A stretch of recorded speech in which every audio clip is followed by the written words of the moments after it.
Hi guys, welcome to the pilot episode of the pod because We are the cast. and that makes us We're the podcast. Today we're gonna talk about romance and love and sweet things that we do in life. But first, let's define love, but let's do it with an interactive way. Let's start with what's your name or what do you want to call you? Then what's love for you and what's your current status? So I'm gonna go first. Hi guys, my name is Fred. I am taken. Love for me is like a boundless, carrying and endless sacrifices and understanding for the both of each other. So that for me is love. How about you? Hi guys, my name is Thea. I am also taken, and love does not judge you in anything. Yeah. And how about you, Miss Shania? Hi, I'm Shy. I'm Shania, but you can call me Shy. And I'm also taken. And love for me is like how you put some effort for your loved ones. Yeah. And you, Okay, Nya? so I'm Niel. I'm also taken, and love is the continuous choice of selecting or choosing that person over and over again, even though it's hard times or in easy times. Okay. Ikaw. Hi, I'm Joanna Marie, and Taken also. Love for me is full of sacrifices because I'm LDR relationship. How about you? Hi, I'm Kirby. I'm in a relationship. Sa akin, yung love is yung pagtanggap mo sa buong pagkatao ng minamahal mo. Ayun. Yun. So, since we've defined love, we're gonna talk about first about this cafe. So we are now at Kati Cafe. Thank you for letting us film here. Thank you for... Yeah. But without further ado, let's go to the topics that most people like kine-question nila. Ano nga ba ang love? Like, what are the subtopics that we're gonna tackle about in this podcast? So first, we have here the misconceptions about love in relationships. So let's debunk like ano ba yung mga hindi na pagkakaroon, like misconceptions about love. Ako, I have a question. Okay, go. So, does love fade away? No. Okay, I have an answer for that. Love does not fade away. Even na kahit sabihin natin, matagal na nating mahal yung isang tao or matagal na nating hindi siya mahal, hindi yun nagfe-fade. Napapatungan lang siya ng panibagong mas malakas na love. So kasi if hindi mo minahal yung isang tao, according to Bible is, hindi yun love. Yeah. Yeah. I think it is. Okay, Kasi, um, sa, pagka tumagal is, syempre may tinatawag nga tayong nag-fall out of love. Yeah. Yun. So, maraming possibilities na mawala yung love. And alam naman natin sa sarili natin kung wala na or meron pa. Yeah, ay sa akin din ganun. Like, sa akin for me, love doesn't fade away. It's just nagiging comfy ka lang na hindi na siya nandoon for you. Like, love mo pa rin yung tao as a person, pero hindi lang siya like the usual love na hindi ka lang nasanay kasi nga wala na siya. So, ganun. I think, hindi siya love. I mean, nawawala yung love, napapalitan siya ng hate. But, okay. Yes, so for some cases, but hindi naman palagi. Okay, sure. So, okay, let's move on to the next topic. Yeah, so sexist remarks, the ego of a person earning less in a relationship, gender, bias, language. Okay, first define mo muna tong number 2 topic. Like, you explain to us what's number 2. Diba, in the relationships, merong mga person na nag-earn ng much more kesa sa Partner. sa partner Okay. nila. So, bilang isang lalaki, kayo yung sasagot nito. Bilang isang lalaki, natatapakan ba yung ego nyo kapag yung partner nyo ay nag-earn ng much more than you? Siguro ikaw muna, Curbs. Ano sa akin, sa totoo lang,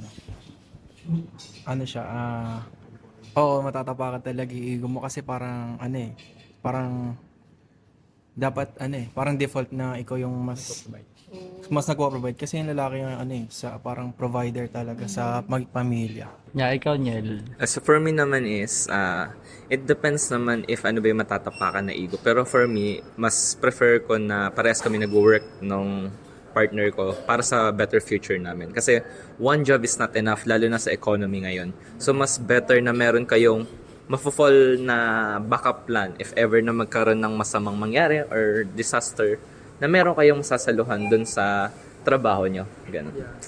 So, yun nga. Sa akin, parang hindi naman siya natatapakan. Kumbaga, ano lang, sige na, wag na nga natin i-sugarcoat. Nakakatapak siya ng ego, lalo na kapag yung partner mo na girl, yung nagbibigay much more. Kasi nga, di ba, sa stigma natin sa society ng men, like, yung masculine, dapat ikaw, as a provider, ikaw nga lalaki. Tsaka sa Bible ko din kasi na, ikaw ang haligantahan, ikaw yung father, dati ikaw yung, ikaw nagbibigay ng much more kaysa sa babae. Pero it doesn't mean, kasi progressive society naman na tayo today. So, mas okay na rin na may trabaho yung mga partners natin, yung mga girls, if ano. Dahil for them rin naman, para if ever na sabihin natin, di naman consistent yung relationship, di naman siya forever, right? So, if may mawala man sa inyo, is kaya nyo pa rin mag-progress. Yeah, yun nga. Kasi sa amin sa boys, di ba, if natatapakan yung ego namin, like, nafe-feel namin. Kayo naman sa girls, like, what's your takeaway kapag much more kayo nakakapagbigay dun sa partner nyo? Yeah, that's a good question. Actually, it depends sa kung anong napag-usapan yung dalawa. Well, in my case, wala akong nafe-feel na kahit ano for as long as walang nangyayaring sumbatan or so. Yeah. Depende talaga siya kung anong napag-uusapan niyo, kung anong communication niyo ng partner niya. Sa akin naman, I don't mind kung ano man. Kasi ako talaga ma-effort ako sa relationship. Like, bakla nga ako Ganun. Kasi, ang akin lang naman, as long as binigay ko, okay na ako doon. Yeah. Like, alam ko sa part ko na wala akong pagkukulang, na gano'n. Nasa sa kanya na lang yan if gusto niya bumawi or... Pero kung di man siya makabawi, okay lang din sa akin kasi hindi ko naman hinihiling na bumawi siya sa akin. Yan lang. Yeah. Ikaw, sis. For me naman, it depends kasi sa pag-uusap namin. Okay lang naman. Kasi balance naman So, give and take naman. Shala, mayaman siguro jowa mo, ano? Sige. It depends naman kasi sa relationship ng dalawa. Kung mag-give and take kayo, and may masasabi talaga yung ibang tao kapag yung girl ang mismo bibigay talaga. So, for me, okay lang. How about sa pics ng mga girls natin? Kung for example, di ba, sino bang straight dito? Ikaw, di ba? Yes, straight. So, for example, tinatawag ka, di ba common yung, halimbawa sa mga social gatherings, common yung tinatawag kang, ano bang apelyido? Sabihin na lang natin, Villorente din yung apelyido ng partner mo. Tinatawag kang, Mr. Di ba kasi most of the time, kasama na siya dun sa Mr. Villorente. Yes. Like actually, Mr. lang yung sinasabi, hindi siya kasama na Miss and Mrs. Di ba? Do you feel any, bad feeling sa Mr. Villorente lang? No. Mas, compliment din naman sa kanya. So, depende na lang sa pagkakaintindi ng ibang tao. Kung meron kasi mga tao na mababa talaga yung pagkakaintindi sa ganun. So, it depends na lang. Ako na lang yung umiintindi sa ganun. Kasi mas ako yung nakakaintindi sa kanila. Kaysa naman makipag-away ka. Kaya dapat gano'n lang talaga like, lang, dead masabashers. Yeah, dead masabashers. So, we're taking enough time dito sa topic na to. Let's move on for the So, yung may may question dito, like, sa communication in a relationship, di ba, mostly ang dami ngayon na, kumbaga, yung partner nila is, ang laki ng age gap, so marami tayong kilala na malalaking age gap, di ba? So, meron dito, communication of a relationship that has a significant age gap. So, how do you understand each other? Like, kunwari, I give you a scenario, may misunderstanding kayo ng partner mo or ni Lovey. But then, magkaiba kayo ng age gap. Let's say, meron kayong 5 years age gap or more. So, paano mo ipinapaintindi yung sides mo sa kanya without hurting her or him? Sige, go. Ako, siguro ang way ko dyan is, syempre, itatry ko rin iput yung sarili ko sa sapatos niya. Yeah, situation niya. So, pagka na-realize ko, mali pala yung ganyan, ganto ganon. So, tsaka ko siya maiintindihan kasi iba yung point of view niya sa point of view ko. Yeah, Ganon. Stanford theory. Yeah, ganon. Ikaw, Andulan. Sa akin naman kasi, even though ang age gap lang namin nung partner ko is almost a year lang naman, pero different generations kasi yung pinanggalingan namin. Kasi 2005 na siya, so mas bago na yung mga naging kaklase niya. Well, ako naman, puro matatanda na. So, ang pinakamalaking hurdle namin minsan is yung miscommunication about certain terms. Dahil nung term, yung ginagamit kong term minsan is dun sa older side. So, nahihirapan siya intindihin what's the difference na kapag sinabi mong teka lang o kaya saglit lang, ganun. Dahil for us, yung teka lang is saglit lang talaga, right? Pag saglit naman, yun yung matagal. Diba? Correct naman, no? So, para sa kanya kasi, parehas lang yun. So, medyo nagkaroon ng miscommunication about doon sa term na yun. Pero other than that naman, if may miscommunication kami, nagkaroon na lang kami ng discussion about certain words kung paano to ine-excel or paano to ginagamit sa mga certain communication namin. Ayun lang naman. Ikaw sis, like, anong take mo dyan? Kasi, Since based on experience. yeah, based on experience. Naka-experience ka na ba? Yeah, age gap. Ilang years age gap mo sa... 1 year experience. 1 year lang. Ako kasi sa akin. Wait lang. Sa akin kasi ano, Sis, yung manliligaw mo. wait lang, sis. Seryoso. Okay lang. So, si Denise kasi, ano siya, 4th year. So, ay, sorry. It's okay. It's okay. Unfiltered. So, siya kasi 21 na siya or 22 or so. Tapos, ako, I'm a 19-year-old guy.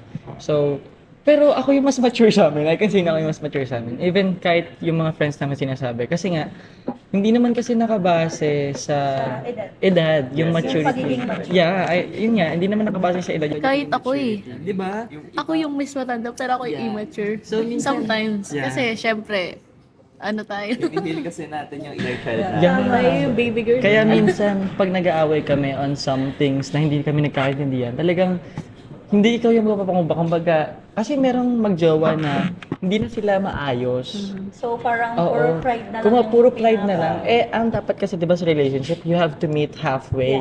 Kahit magkaiba kayo ng opinion. And not even halfway, by the way. Kasi minsan, kailangan mo talaga mag-adjust. Kasi it's not 50-50 naman palagi. It's almost 30 to 70. 80 to 20.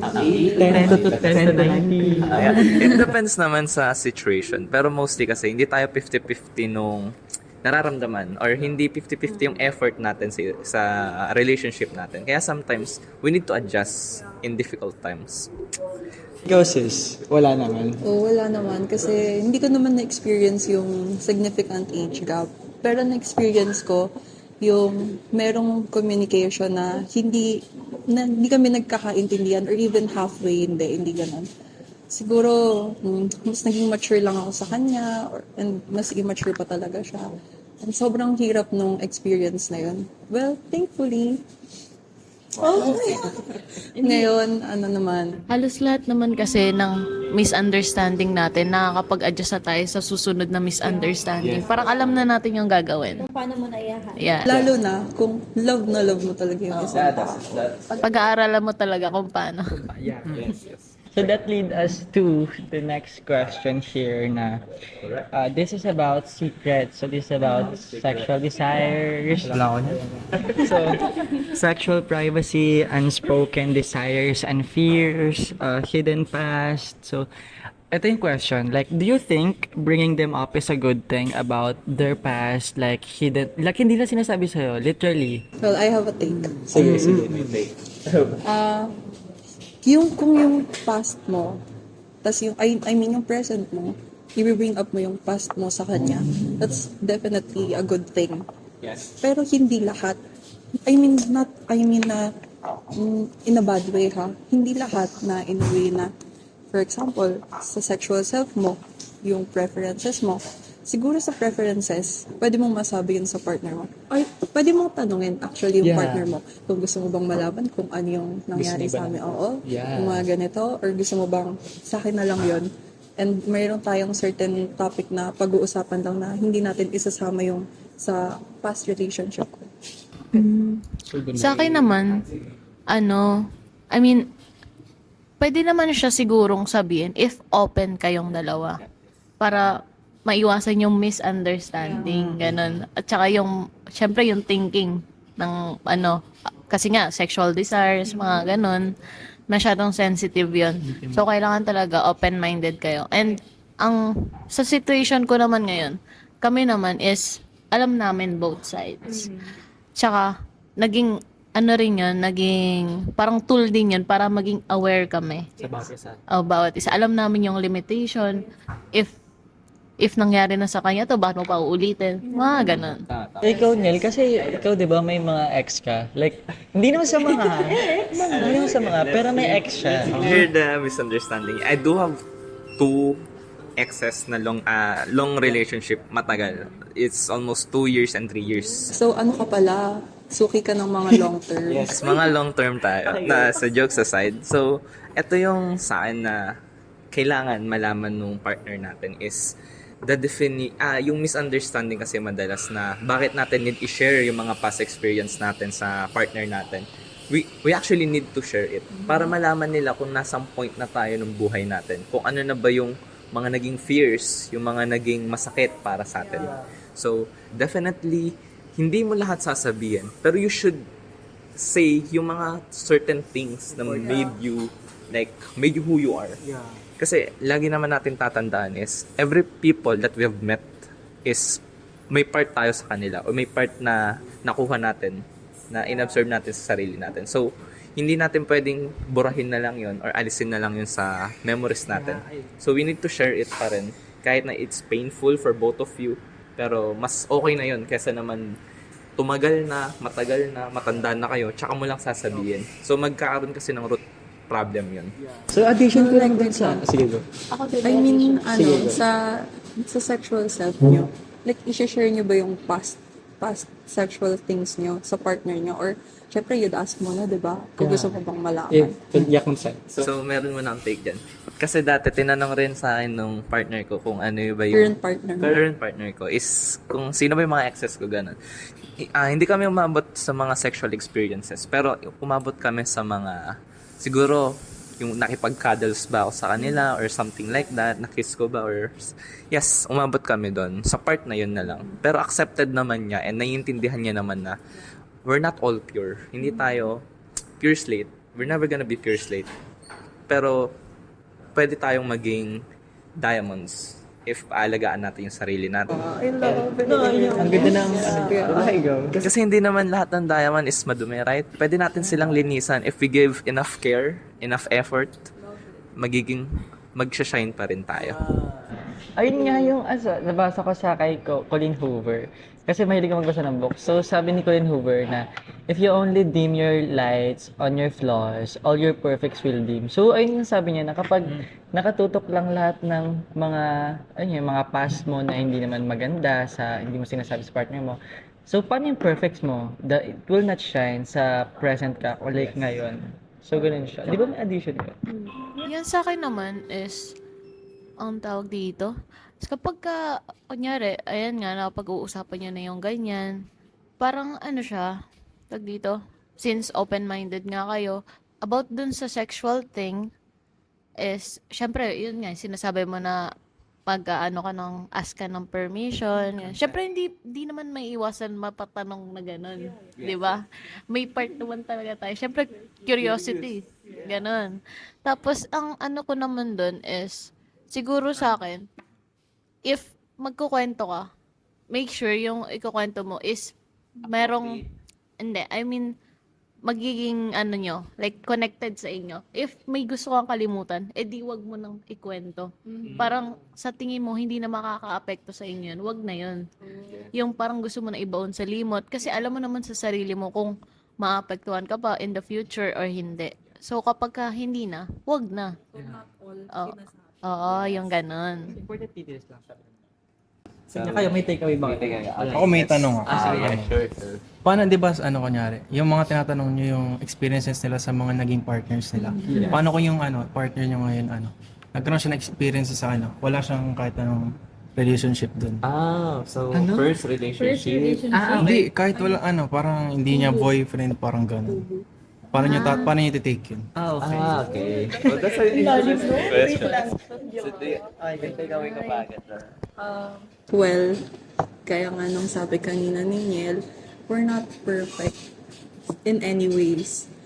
Kaya, well, kung yung, siyempre, nung nag-enter siya sa relationship niyo, yung dalawa, dapat wala na siyang connection doon.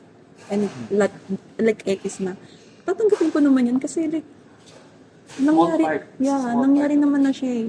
Hindi na din siya part ng ano kami ngayon. Pwede nating sabihin nagbago na siya or ayaw niya na ng fugu or whatsoever. Like, maraming ways, for as long as love mo talaga siya. X lahat ng past niya. Yeah, tatanggapin. Yung takeaway ko naman dyan is ganito kasi yan. It doesn't mean na ganun sila sa past nila. Is sila pa rin yung tao that ngayon, yung nag-exist ngayon. Kasi ang sa akin naman is every day is your new self. Hindi lang every year, every month, every week. No, every day is a new self. So, iintindihin mo na hindi porket hindi porket na nagkamali ka noon or kahapon is yun ka pa rin ngayon. As long as kaya mong intindihin, kaya mong palitan or kaya mong i-improve yung sarili mo, that's the best way to know na ikaw, yung bagong ikaw is ikaw yun. Ikaw, sis. May, like, sige, go. Sis, wala ko. Okay, go. Like, kapag may yung partner mo today, may mga naka-fubu siya or like, unlabeled, pero nakikipag... Ako siguro kung ganyan. Syempre, nangyari yun nang wala ka pa eh. Yes, that's good. Tsaka, kaya nga tayo may talking stage eh, para malaman. Pero although hindi naman ino-open yun in talking stage. Pero naman kasi, if gusto mo talaga, tatanggapin mo eh. Ganun talaga tayo, jo. Bulag talaga tayo sa pag-keep. Yeah, love is blind. Ayun lang. Okay. So, there's no any takeaways na. Let's move to the next topic. So, meron dito question sa, will you accept someone with poor nonsense bullshit judgment? I can change him. Like, yung sinasabi ng mga tao, yung kumbaga red flag, kumbaga sinasabi ng tao na, oh, wait lang. Lalo na pagdating sa politics. Pero mahal mo siya. Okay. Isa-isa muna. Parang tayo ng sarili-sariling end. Sige, go ikaw. Ito naman, ako naman is, siguro nung parang nagmamature pa lang ako. Like, immature ako. Accept ko siya. Okay. Kasi, ganun ako eh. Parang ganun yung thinking ko eh. Iniisip ko na, mahal ako neto, kaya magbabago to para sa akin. Parang, ayun yung naiisip ko lagi. Kaya, nung time na nun is, kaya ko siyang tanggapin. Pero ngayon, siguro, 50-50. If, Parang hindi mo na mababago. hindi, I mean 50-50 kasi di naman natin alam kung love ba talaga yung pinapakita niya sa'yo or pakitang tao lang. Yeah. Hindi natin sure if genuine. Ayun. Kasi marami ng, if you know, you know. Ikaw, di ba may sabi ka? Okay, so, eto kasi yun. Nung first time kong makilala yung partner ko, she's not the best. Like, hindi siya yung the best girl in the class. Hindi siya yung best girl in my life. Nothing at all. Dahil, kaya ko siya pinili is because of, sinabi ko sa sarili ko to actually. Kaya ko siyang baguhin. Not in her own terms or in my own term, pero kasi dahil of love or dahil pinili niya ako. So, at first, medyo mahirap kasi syempre different point of views, different perception, tsaka personality. Nagka-clash yung yung personality niya. Naglalaban. Pero hindi yung away Like, laban siya kasi mas gusto niya to and ito yung mas gusto mo. Mahirap mag-meet halfway. Pero ito yung mas nasabi ko sa sarili ko why this relationship na currently nandito ako is one of my happiest relationship. Kasi yung decision making namin is out of genuine feelings talaga. Kasi hindi kami same personality different talaga So pag nagmi-meet kami halfway, that means pinipili namin, choice namin mag-meet halfway. Hindi siya kasi yun rin yung gusto niya, hindi kasi yun yung gusto ko. No, nagmi-meet kami halfway kasi yun yung gusto namin dalawa. That's the most genuine feeling na naramdaman ko ever since. So yun yung takeaway ko dun is, even though na different perspective kayo, different personality kayo, try mo mahalin yung isang tao. Kasi if genuine kayo sa isa't isa, kaya nyo mag-meet halfway. Ikaw, sis. Ikaw. Like, I can Sa akin change him naman, type. Ano talaga? Mahirap. Kasi, panganay ako, bunso siya. Okay. So, ang laki ng difference Yeah. namin. Then, may mga nakukuha siyang agad-agad. Then, Yeah. ako naman na paghihirapan ko pa bago makuha. So, iniintindi ko na lang siya kasi, yun nga, bunso. So, mas matured kasi. So, ayun. May mga bagay na hindi talaga pagkakaintindihan. Pero nagme-meet din naman halfway. Ikaw, sis. Well, I can change him is a very difficult thing to do. Diyan lalit kasi. Kasi, well, there was a time. Ah, sige, there was a May shoutout time. sa mga ano, Ay, there was sa a mga time. audience dyan. There was a time na parang tinry ko siyang gawin. Yes. Like, girl, wala siyang, well, ako kasi, like, maganon talaga ako, alam niya yan. Yeah, malaksak. Mabunganga, ganyan. Meron akong mga certain statements, meron akong mga comments, ano bang tawag doon? Yung opinion ko, I am a very opinionated person. Siya, hindi. Even sa politics, sabi niya sa akin, sorry kasi apolitical ako. Ay, sorry sir. Hindi, kasi like, gusto ko sana, sa preference ko, gusto ko, may say ka. Yes. At least. Pero siya, wala siyang paki kasi, like, hindi siya nakikialam daw sa ganon. So, I'm very, nasad lang ako. So, sabi ko, ay, hindi kami compatible. Hindi ko siya, alam mo yun, hindi It's a kami, very difficult thing. kaya, mahirap humanap na ng thing na kayang makapag-swak sa amin. Tsaka parang makakasabay sa'yo. Hindi, parang, hindi, There's hindi, no connection. Kung yapper ka, dapat eh. yapper din Laki siya. ang laki ng gap. Hindi talaga siya. So, tinry ko. Yes. Marami akong ginawa to change him. Pero wala. Kapag ka siguro talaga hindi enough yung love mo sa isang tao, hindi mo siya mababago. Hindi mo naman talaga kasi mababago yung isang tao. Yeah. Nakadepende rin naman sa sarili mo kung magbabago siya. Tama. Kung para sa'yo. So, ibig sabihin, hindi niya ako love enough? No. Parang, Hindi ganun. May point. May point pa ganun. Pero away kasi dyan. meron pa rin naman side na Siguro, May different kasi tayo, backgrounds, di ba? Different childhoods. Siyempre, hindi naman porket na hindi niya kayang express na, like, sabi mo nga, ayaw niya pa rin magbago or hindi niya mabago sarili niya. It's not because hindi kanya mahal or wala siyang feelings for you. nahihirapan lang talaga. Yes, nahihirapan lang siya to process, to express yung self nila. well, hindi naman siya pagbabago na, pagbabago na in a bad way, na sinasaktan and all. Hindi naman ganun. Like, pagbabago lang sa preference ko. 'Di ba? Hindi ko lang siya mabago na gusto ko. Na in a way na gusto ko. Pero meron din time na dapat ikaw din yung mag-adjust. So, ayun nga. Ang in-adjust ko, umalis na naman. ang laki na adjustment na ginawa niya. Ikaw, Ben, may take away ka doon? Like, sa sa I can change Yung him. mababago mental. Yeah. Depende sa patience mo kasi. Depende sa love mo. Kasi Yun. lalaki siya, iba yun sa Iba yung take away. Kami kasi, iba yung point of view ng babae sa I can change him, sa I can change her. Yeah. Kasi sa babae parang ang dali lang para sa O lalaki. yun, sama. Hindi yun nga.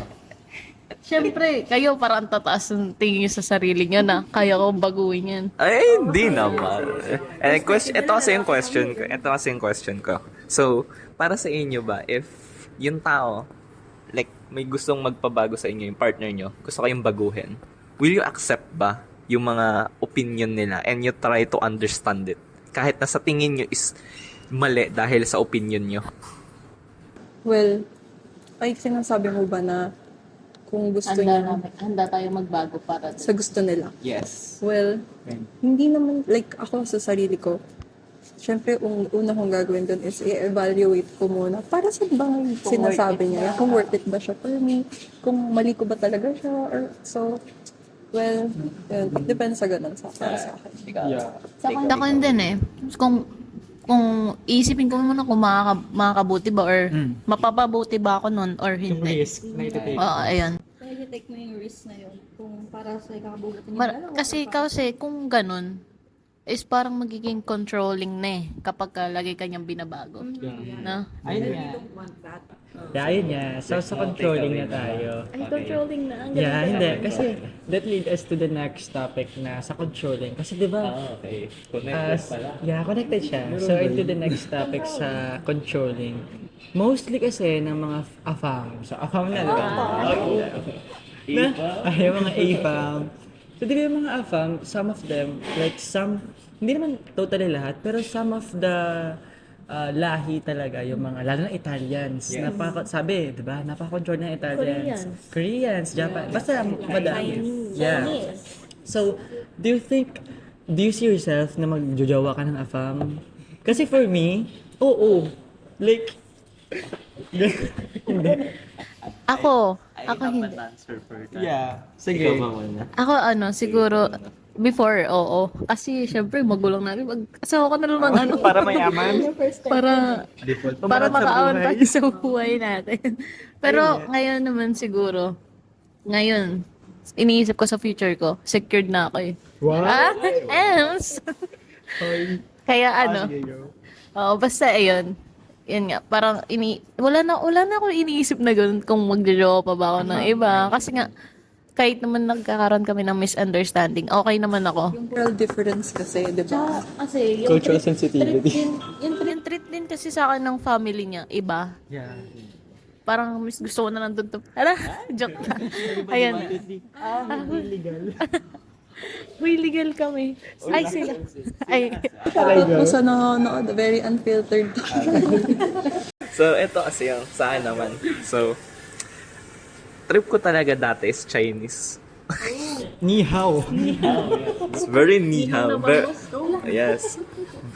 Very base, diba? So, trip ko talaga dati is Chinese.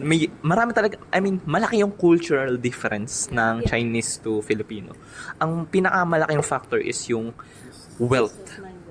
Yung wealth, not even business yung wealth. Ay, dahil kasi, I'm gonna be honest, kasi may business yung family ko, diba? So, syempre, lahat ng nililigawan ko yung Chinese na girl, ayaw sa akin. Pero yung family nila, gusto ko. Kasi may family business yung family ko eh. So, ang mahirap doon is yung kasi syempre mixed race na sila, 'di ba? Hindi lang naman sila Chinese. So may Filipino na rin sila. Yung tingin nila sa sarili nila sometimes, hindi ko naman nila lahat, sometimes is entitled sila na I have this blood in me. Sino ka ba para ligawan ako? Like, who are you to ask questions about myself, 'di ba? So medyo mahirap yung ganong thing kasi medyo controlling rin talaga sila. Like, medyo entitled sila sa dugo nila kasi.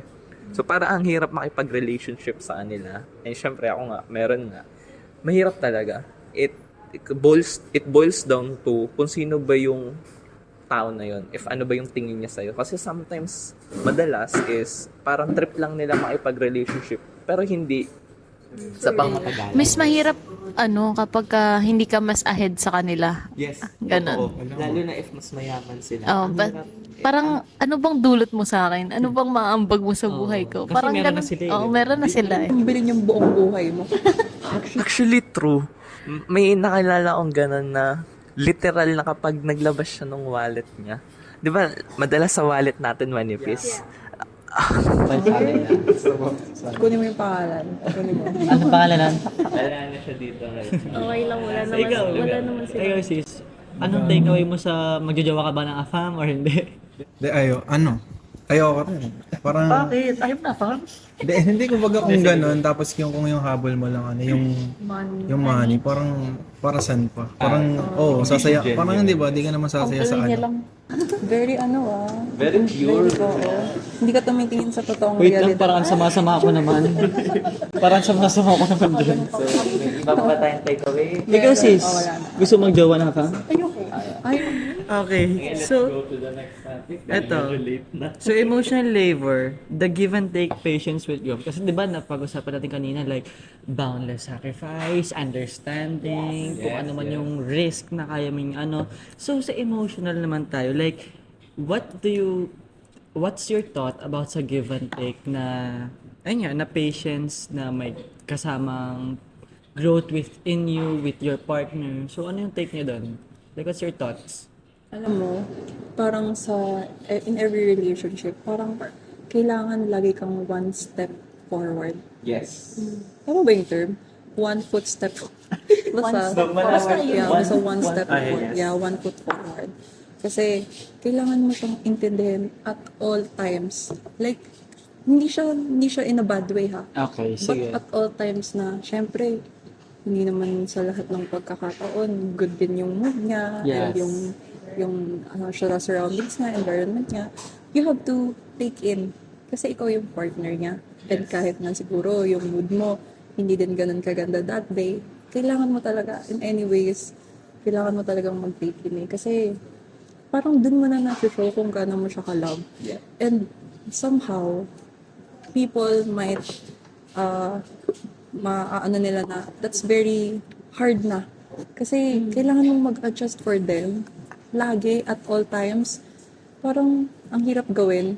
Well, doon lang natin masusubukan. Talagang love mo yung isang tao. Process. Patience and growth. Patience. Give and take. So, Sa partner ko kasi, wala kang ay, okay. Nabusan ng storage eh. Sa partner ko kasi, hindi siya ma-showy na ano. It's expressive. Yeah. Okay. So, showy siya pag kami lang dalawa. So, ganun.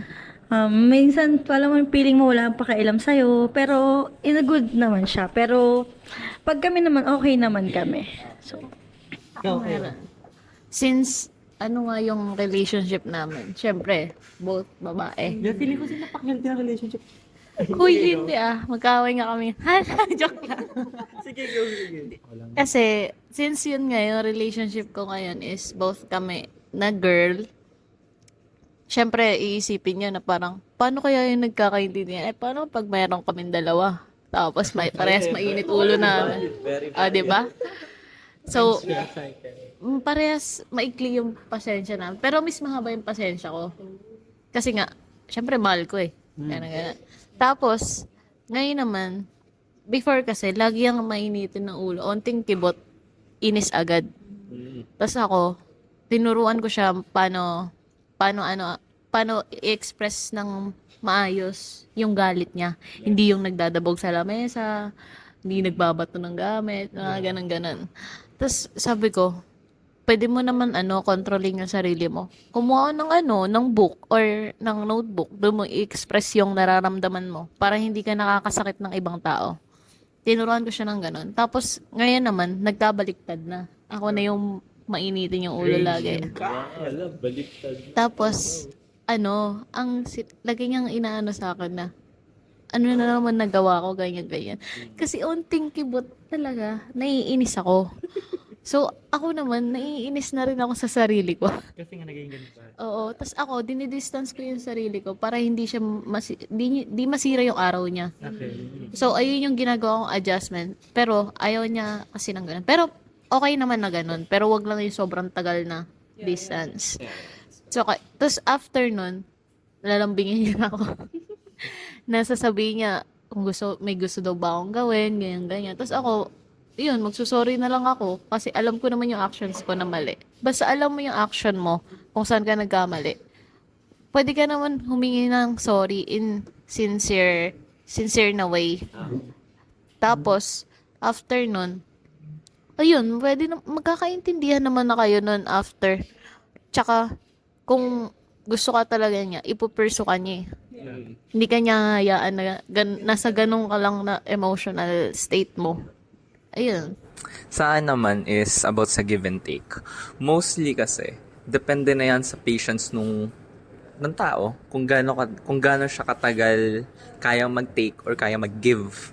Sa amin kasi ng partner ko, most of the time, yung nag-give is ako kasi mas matagal talaga patience ko. I mean, sobrang haba talaga. Bihira lang naman ako mapikon or magalit. Pero syempre nangyayari pa rin naman dahil tao tayo. Pero this time kasi, mostly ngayon, lalo na ngayong college is, siya na yung nag-give actually. Ako na yung nagtitake. Ako na yung, kumbaga, lahat ng effort is nasa kanya right now. Siya na yung nag-effort sa akin para makayod ko tong year natin. Kasi sobrang hirap eh. I mean, mas mahirap rin naman yung Mas mahirap pa rin naman yung kurso niya kasi eduk siya eh. While ako IT lang naman ako. So, No, that's not I mean, I mean, IT yung kinukuha ko. So, mas basic siya ngayon. Kasi second year pa lang tayo. Sa edu kasi, mas mahirap yung second year nila. Dahil dun na lahat ng mga, kumaga major subject nila naglalabasan. Yes. So, pero kahit na sobrang hirap nung college life niya ngayon, ako yung priority niya. Kahit na, nyari, gutom na ako or pagod ako, papapuntahin niya ako sa kanila tas doon na lang ako kakain or doon na lang ako matutulog. Alam mo yun, nag-e-effort siya kahit na syempre girls have like cycles, 'di ba? Kahit meron siya that day or that week, kahit pagod siya, bibilan niya pa rin ako ng food pag nandun ako sa kanila. Ganun kalakas yung effort niya right now. Yung effort ko is, hindi ko naman sinasabing nagde-degrade na or bumababa na. Hindi ko lang talaga kaya pang magbigay ngayon kasi nga nandun ako sa hardest point nung life ko. So, yun lang naman. Ako naman, may contrary ako dun. Sa tag dito. Ano yung sinabi mo kanina? Yung, oo, sa IT lang. Siguro ako, kaya din ako nandito sa emotional state ko ngayon. Like, yung emotion ko is napakataas lagi. Is sobrang daming nangyayari. Stress. Wait lang. Disclaimer, this is not about ranting about courses and the University of the Caloocan City. Pero ano naman, like, this are responsible naman. Kaya, nagre-rant lang kasi kami. Kasi lagi kami nagka-cram. Ganto kasi, nung una, diba?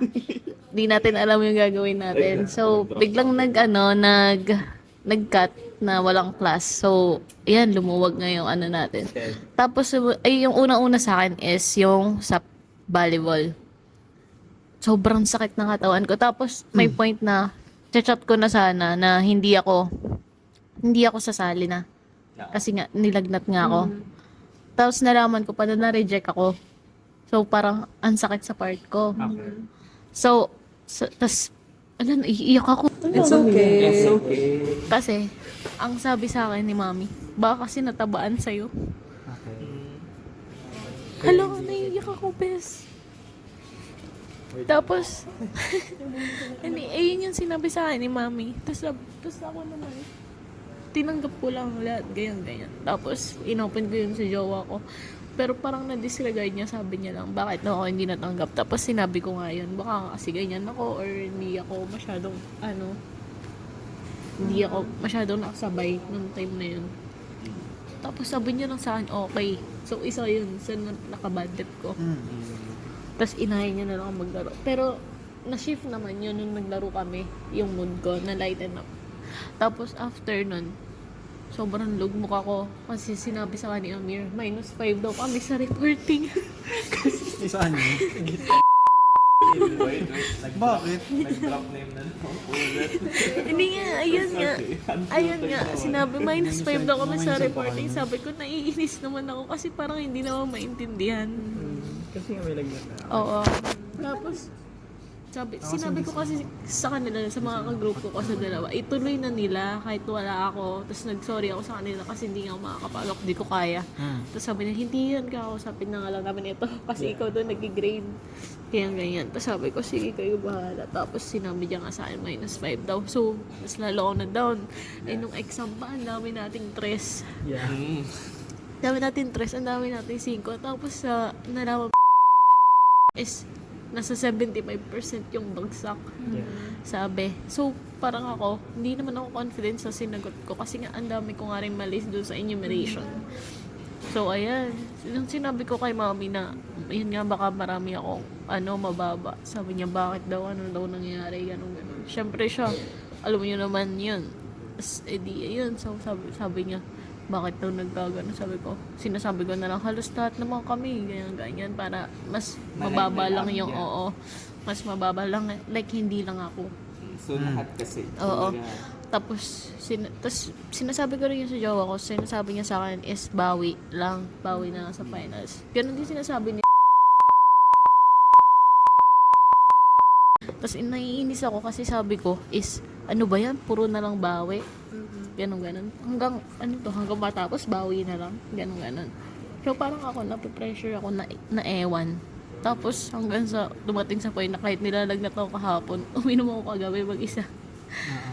Oo nga. I'm heartbroken. Hindi. It's gonna be okay, Ate Shania.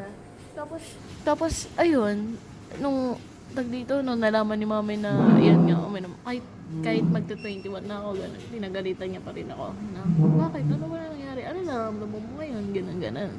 Tsaka sinabi kasi nila, nung may sakit ako, tutulungan daw nila ako bumaba sa hagdan kasi may hagdan ako. Tapos nung kahit magpapakuha lang ako ng pagkain, galit na galit pa. Tumayo daw ako, hinihiga-higa ko lang daw kasi kaya daw sumasakit lalo yung katawan ko. Parang ganun. Tapos parang naiinis lang ako kasi kahit magpapaabot lang ako ng plato, ayaw nila. Parang napakadamot, gano'n. Tapos ayun no, parang sobrang sama na ng loob ko kahapon. Yeah, so yun yeah, how It's gonna be so okay. it's gonna be okay. Like since about sa love nga ng jowa mo, like how does she care for you sa mga ganung situation? Like dinidil. yeah, paano dinidil? Like how does she show her love? Ayun, lagi niya lang akong inaaya maglaro. Tinatanong niya kung anong gusto kong gawin, kung gusto ko bang manood, kung gusto ko bang gawin na kung gusto ko ba maglaro ng mga chill game para mapagaan naman yung nararamdaman ko, o kaya gusto ko daw ba kwentuhan niya ako, ganyan. So ayun, nag-offer naman siya lagi ng effort. That's good. Kaya nga that lead us to the final. Actually, this is gonna be the final. Like, madami pang follow-up questions, but let's wrap it up lang, diba? So, ang dami ng experiences na we've tackled about love, about romance, about sweet understanding, about misconceptions, and how do we perceive that, how do we communicate with our partner. So, may isang gasgas, traditional na tanong. Mahal mo o mahal ka? That's the last one. Yeah. So everybody will gonna answer with all of their heart and all of their mind. So, like, ano ba sa'yo mas prefer mo as a person? Mahal ka or mahal mo? So, let's start with Niel. Okay. Okay, go. So, I'd prefer na mahal ko. Kasi ito yung justification bakit gusto ko mahal ko yung isang tao. Kasi for me naman, regardless of what feelings or ano yung nararamdaman ng partner ko, is mas gusto ko mahal ko siya. Kasi doon, genuine na agad yung pinapakita ko. Genuine na agad yung love ko. Kasi hindi ko siya minahal dahil mahal niya ako. Minahal ko siya kasi mahal ko siya. Kanta yan, sis. Yes. So, Copyright ka. copyright. Sorry. Disclaimer. Hindi, wala naman to. So yun, so mas prefer ko yun dahil mas mapapakita mo talaga na mahal mo yung isang tao kasi pinipili mo siya, it's a choice. Kasi love is not something that nagpa-pop up. Hindi siya nagpa-pop up, di ba? Love is a choice. Pinipili mo siya every day, every single day, kahit mahirap, madali, sad, happy, anything, anytime. Pinipili mo yung love kasi mahal mo siya. That's what I take dun sa topic na yan. Ayun sa akin naman, mas gusto ko yung mahal ko. Kasi parang talaga parang... So same. Same kasi parang... Kapag hindi genuine yung isang bagay, parang ayoko. Pag ramdam ko na parang hindi siya... genuine talaga, parang ayoko talaga. Parang kung ganun yung ako sa sarili ko, parang contradict sa kung ano yung pinaniniwalaan ko. Kaya, ayun. Ikaw, sis. Mahal mo o mahal ka? Ako dati gusto ko mahal ko. Ngayon kasi, out of nowhere, nung nagkakilala kami ni Rashi, wala namang something nun. I mean, asaran lang, pero hanggang dun lang nun. Like, parang kulitan lang. Tapos di naman alam na aabot kami ngayon. So, kaya ako nasabi na mas gusto ko yung mahal ako. Kasi, parang gusto ko na ma-feel na ako naman. Parang, syempre, mahal ka niya eh. Parang, dito, pagka pinakitaan ka niya ng effort, parang tuturuan ka niyang mahalin mo rin siya. Parang ganun. Parang feeling ko okay yun. Para sa akin Kasi kung ako, mas gusto ko yung mas mahal ko, ako lang yung bigay lang din sa kanya. Like, naman sa babae naman kasi, hindi mo naman papa-enter rin yung guy sa buhay mo if di ka rin interested, like parang laguin mo pa yung pagmamahal mo sa kanya. Pero alam mong mahal ka niya. Parang ganun. Okay, so before I answer, I just want to thank Coffee Coffee for your complimentary cafe. Diba? So this is, I don't know, I think this is That's jasmine. oatmeal. This is jasmine tea ba? So but yeah. So sa akin, mas gusto ko, yeah, like most of us guys, yeah, tikman nyo. Like most of us guys sa sinagot namin, gusto namin yung mahal namin. Kasi nga, kapag mahal mo, doon mo ibibigay yung 100%, yung best version mo na, ay mahal ko to kaya ibibigay ko sa kanya yung most purest, my genuine, the rarest love na kaya kong ibigay. Kasi nga, mahal mo siya. Like, wala nang other factors doon. Mahal mo siya kasi mahal mo siya. Kumbaga kay ano nga, yung kay sa isang movie na mahalin mo ako kasi mahal mo ako, di ba? Yung mga ganun. So, ayun, kaya gusto ko yung isang tao kasi mas prefer ko yung mahal ko kaysa sa mahal ako. Kasi pag mahal ako, parang, okay, mahal mo ko, di naman kita mahal, di ba? Parang ganun. Like, ano pa ko sa'yo, di kita mahal. So, ganun siya. Ikaw, sis. Kaya nga mamahal ko. Lasang sampagitan. Wait na. Okay, so sa Thea. Well, I have experienced both. So, ang pipiliin ko is mahal ko. Kasi kapag mahal ka, hindi mo mabibigay yung love sa kanya eh. Kasi mahal ka nga niya, pero Mahal mo ba siya? mahal mo ba siya? Yeah, mahal mo ba siya? Well, yung case naman ni Shania, syempre iba yun. Iba din sa experience ko. Yes. It depends sa experience. Yeah, it depends talaga sa experience. Kapag mahal ka, sabihin na natin mabibigay sa'yo yung mga gusto mo, pero hindi yan guarantee na maibabalik din yung pagmamahal. Ma-reciprocate. Yeah, ma-reciprocate yung love. Pagka naman mahal ko, dun ko naman na-realize yung totoong love talaga. Kasi love mo talaga yung totoong tao. Kapag sige. Sige.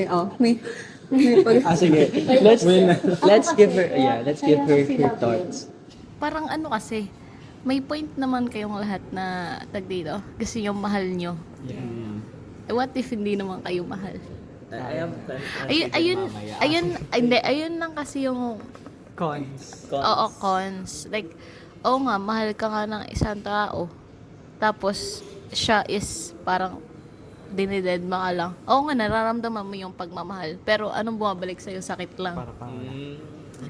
So based on trauma kasi yun nararamdaman niya. Wait lang. Wait lang. But let's hear Joanna's side muna. Like, yung, ano ba, mahal ka or mahal mo? Yung mahal ko. Mahal. Kasi, yun nga, sabi nga nila sa Shania at ni Thea, sabi niyo lahat, mahal niya nga ako, pero hindi ko siya mahal. Kasi, paano mo naman ibabalik yung pagmamahalin kung hindi mo nga siya gusto? So, magkakasakitan lang kayo. Yeah, correct. So, doon naman sa mahal ko, yeah, mayroon naman times na masasaktan ka din. Pero mas gusto ko kasi yun. Sabi ko nga kanina, love is full of sacrifice. Magsasakripisyo ka talaga. Lalo't kung LDR. Like sa us. Hirap. Arapin mo, ginusto ko. Long distance. Dito kasi, kaya nasasabi nyo na pag mahal kayo, di mo mababalik yung true love. Kaya nga tayo dumadaan sa ligawan eh. Yes. May nanliligaw ba sa yung mahal mo agad? 'Di ba? Mahal ka nila muna bago ka nila ligawan. Anong gusto mo? Di naman sa ligaw. Pwede naman naligaw yung babae. Yes. Like sa situation namin, nung una is wala talaga, as in zero. Tapos, kahit siya, hindi niya naman ako mahal nun eh. Tapos, yun lang, kung kayo lang talaga, kahit hindi mo yan mahal ng una, what if yung pagmamahal mo pala is uusbong lang kapag in mid na kayo, nasa middle na kayo ng situation nyo. Pagka alam mong, pag alam mo namang ma-effort sa yung tao, matututunan mo naman siyang mahalin eh. Tsaka, mamahalin mo naman siya kung ine-effortan ka niya or genuine siya sa'yo eh. Yeah, case-to-case basis. Yes. Ito lang yung masasabi ko dyan, but mahirap kasi syempre pag mahal natin isang tao, then sabi nga ni Shania, paano kung hindi ka mahal? Di ba? Of course, mangyayari talaga yun at some point sa buhay natin. Pero ito yung pinakamagandang thinking dyan is, kahit hindi ka mahal ng isang tao, You have to keep loving them. Kasi sabi nga natin, love is a choice. Hindi siya basta-basta. Hindi siya umuusbong bigla. It's a choice. So, i-address natin na sa panliligaw pa lang, you can love the person kahit nililigawan mo pa lang. Kasi it's a choice naman eh. And loving is not about having romantic feelings about the person. It's about caring for that person. Yun yung misconception madalas na if love mo yung isang tao is romance na agad. No. It can be just you want to care for them, you want them to be safe, you want them to be happy. That's what love is. Hindi naman siya porkat sinabi na natin na mahal mo na yung isang tao is 100% na agad. No. It's, pag mahal mo yung isang tao, you care for them. You want them to be safe, you want them to be happy. That's what love is. Yeah, kasi nga madami yung forms of love, diba? Yes, maraming first. Love is in all forms. It could be liquid, solid, gas. Charot lang. So, yeah. Ang end na lang nito is piliin mo na lang kung sino yung mamahalin mo. Yeah. Pero lagyan natin ng takeaway about sa romance. Bigyan natin ng actual meaning yung romance. So, wrapping it up, like sa all of the opinions na we lay out on this table, on this cafe, like, ano yung before kayo umuwi, ano yung pinaka lesson or takeaway yun na you learned today on this podcast? Like, kasi sa akin, sige, I'll gawa. Nalaman ko on this podcast na, ayun nga, there are some things, a case-to-case basis na madami palang situations na gano'n yung nangyayari.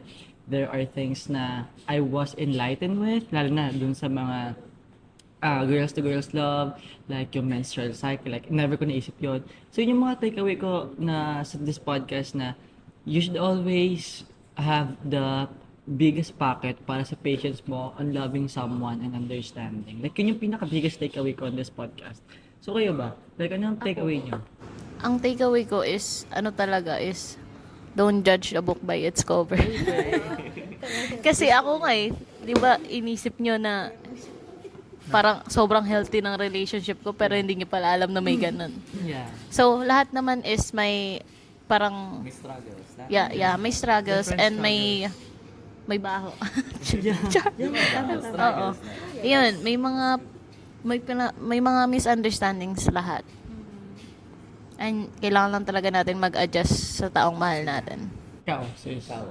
Well, ang natutunan ko sa podcast na ito ay hindi lahat ng nabibigay natin sa partner natin ay 50-50.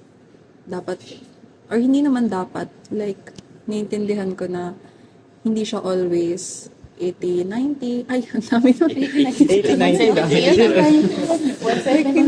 Hindi siya like laging equal. Hindi siya laging balance. Merong mga times na hindi mo mabibigay lahat. Merong mga times na, of course, nandyan ka lagi. Kaya mahalaga yun kasi kaya nga kayo partner, di ba? Partners in life.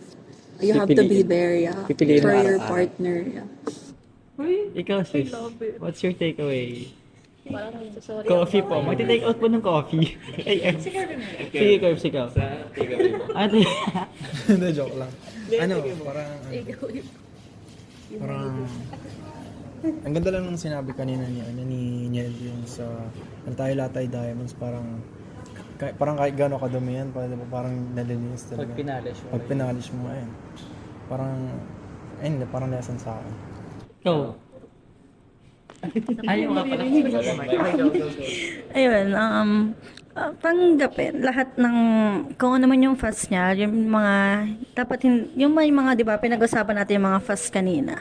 So hindi dapat lahat sinasabi, so may privacy pa rin. Like sinabi ni Kirby na yung sinabi nga ni Andulan na yung kahit ano man yung pass or something may bad pass siya, tanggapin. Kasi kung mahal mo talaga siya, wala namang against dun sa pagmamahalan na yon kahit anumang fuss yun. So, let's talk about my takeaway. So, yung takeaway ko lang dito is, regardless of gaano kahaba or gaano kaikli yung relationship nyo, is dapat pinipili nyo isa't isa. Always remember that love is a choice. Choice talaga yun. Hindi yun, lagi siyang voluntary, yun na lang. Let's take it that. Lagi siyang voluntary. So, kahit 1 year pa lang kayo, or 6 months pa lang kayo, even if 3 months pa lang kayo, dapat kaya nyong piliin yung isa't isa. Kasi, kaya nga kayo partners eh. Sabi nga Thea, partners in life kayo. Kayo na yung pwedeng magsama.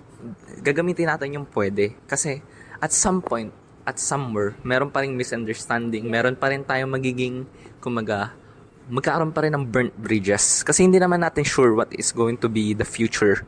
Pero ang mahalaga is, we're gonna pick our partner every day, every hour, every minute, every seconds. Love you every minute, every second. So yeah, well that's it. So I think that wraps up the pilot episode of the pod. And so we're the cast. yeah, and we're the cast. So tune up for upcoming episodes, maybe a week or so. But yeah, that is all about love. This video is entitled Ang Pagmamahal. Else lang. So, thank you po na sa sponsor natin. Yeah, For thank the you, last Prati time. Cafe, for the last time. So, I am Fred, and we are the Pod. And welcome to Podcast. Bye!